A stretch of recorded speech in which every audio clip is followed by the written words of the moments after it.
The preservation of our forests and ecosystems continues to be a major challenge for governments and policymakers within the MSG region, in view of the ever-demanding use of natural forest resources by both local and foreign markets. This was part of the agenda on the continuation of trade and economic discussions this week. Much of the demand for the use of our indigenous forest byproducts has been for furniture, building materials, and various other usages, which has also placed more burden on our environment when considering the increase in deforestation as a result of both commercial and indiscriminate logging over the past, which, fortunately, has been effectively regulated thanks to some stringent policies and measures taken by the Bainimarama government. The meeting this morning stressed the need for stakeholders to further embrace common values, including the continuous sharing of information that could lead to the betterment and effective management of our natural resources.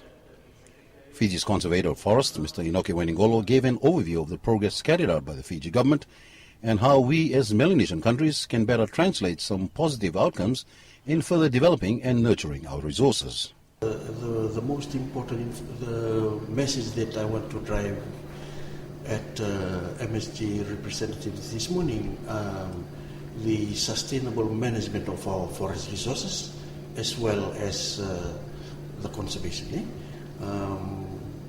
Mostly we used to be concentrating on harvesting, the production side. But now with all these international obligations, we need to look at the conservation side too. That is what I was trying to drive at this morning's presentation. The importance of conserving our forest as it's depleting not only regionally but globally. The message there is how we should sustainably manage our forest. Mr. Weningolo added that a lot of work has been carried out in the past by member MSG states in finding common solutions and probable adaptations and measures to preparing our green gold for the next generation and beyond. Some of these countries are also following that.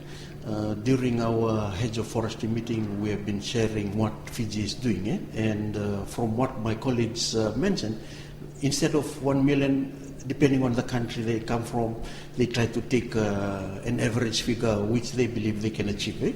And that is to engage communities.